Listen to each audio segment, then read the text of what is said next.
per tindre i la roda de premsa l'havíem convocat avui perquè volíem aprofitar la presència del nostre secretari general del bloc i síndic de Compromís a les Corts Valencianes per parlar del tema dels pressupostos de la Generalitat Valenciana per a l'any 2013. Hem de dir, des del punt de vista de la comarca de la Safor, que un any més ens quedem sense cap partida per a infraestructures ni per a cap tipus de despesa i és una de les coses que tornem, com sempre, a denunciar que, ja dic, no hi ha cap partida pressupostària que estigui dirigida a millorar les infraestructures de la nostra comarca, infraestructures, a més, que considerem que són molt importants. Per dir un poc en general, sabem que les esmenes que s'han presentat des del bloc Compromís, des de la coalició Compromís en les Corts Valencianes, en el que respecta a la comarca de la Safor, estan al voltant d'uns 145 milions d'euros i que entren, diríem, a infraestructures i serveis tan importants com és un nou Palau de Justícia, també en Gandia un centre de dia de malalts d'Alzheimer, millora d'alguns centres de salut, del Raval, de la platja, el centre històric, ampliació també de les urgències i, com no, un dels més importants que a més influeix en tota la comarca, com és l'acabament de l'Hospital Comarcal de la Safor, que sabem que està paralitzat i és un servei, una infraestructura que és molt necessària per a tota la comarca. Després també s'han presentat algunes esmenes per a alguns paratges naturals com és el Parpalló Borrell, les marjars de la Safor o l'adquisició de la Cova de les Meravelles.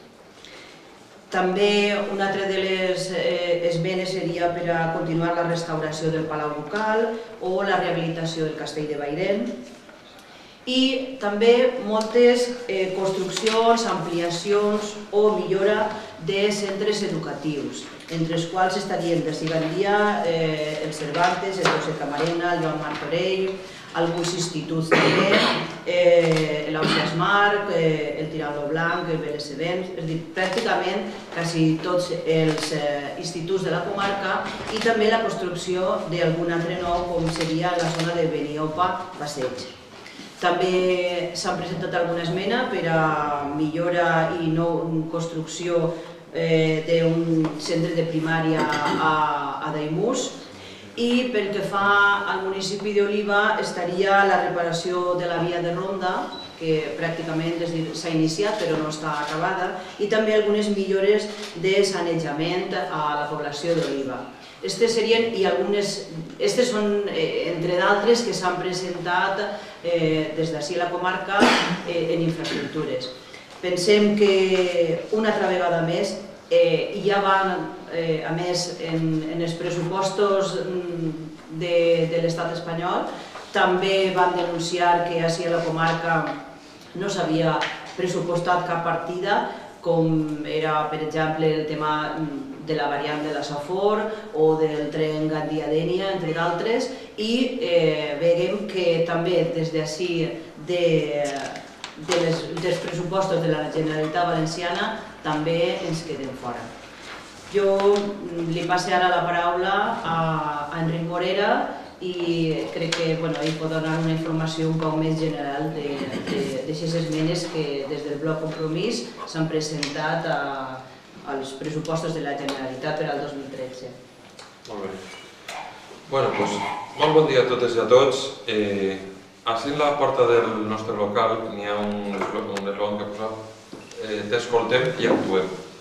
Nosaltres ens hem reunit, la Pepe Izquierdo, Lorena, la nostra gent, els nostres alcaldes de Tavernes, Jordi Juan, el d'Oliva, David González, tot l'equip que configurem aquesta gran cooperativa política que és Compromís, la gent del bloc, la gent dels altres grups, hem escoltat a la gent i hem actuat. Hem actuat com? Amb esmenes als pressupostos generals, pressupostos de la Generalitat Valenciana que estan en tràmit d'aprovació. Per què hem actuat d'esta manera? Perquè creiem que són esmenes útils per a poder eixir de la crisi. Amb aquests pressupostos de la Generalitat anem a eixir de la crisi? No. No anem a eixir de la crisi. Qui ens ha portat a aquesta crisi? Tots tenim una situació d'angoixa, d'inseguretat jurídica. Què va ser de les nostres vides? Per què hem arribat a aquesta situació de retallades o a aquesta situació tan depriment?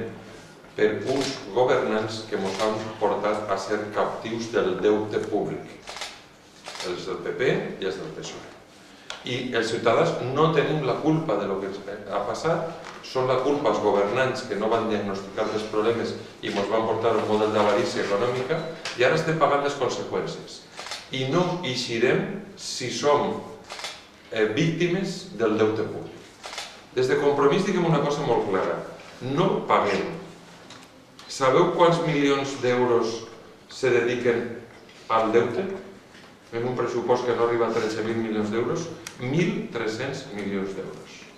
Són 1.300 milions d'euros que no arribaran a l'economia productiva, a l'obra pública, als serveis socials, a les polítiques actives d'ocupació, se n'aniran a pagar el deute.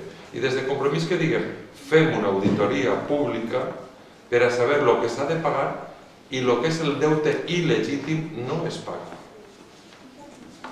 Tota la malversació que els governants han provocat no tenim per què pagar-la als ciutadans. I això va des de lo més xicotet a lo màxim. El deute il·legítim no es paga i volem posar ordre en les arques públiques valencianes. Per altra banda, això és un concepte fonamental per a nosaltres. El deute que s'ha fet per a pagar despesa corrent i legítima no la volem pagar, perquè els ciutadans no tenim per què pagar la insolvència dels governants. També seria convenient demanar responsabilitats polítiques i fins i tot penals dels governants incapaços, els que ens han portat a la ruïna, perquè ells tenen la culpa, de la mateixa manera que ens han portat als bancs. Nosaltres creiem que aquesta crisi que estan pagant els ciutadans és una autèntica estafa, perquè no se pot suportar que les administracions públiques tinguin que pagar un deute al 6%, mentre s'està fent privat un deute que és dels bancs. La bombolla immobiliària, els seus efectes de donar hipoteques per part d'unes entitats bancàries, que això ha esclatat, aquest deute privat de les entitats bancàries l'estem pagant els ciutadans. No eixirem de la crisi amb aquesta estafa.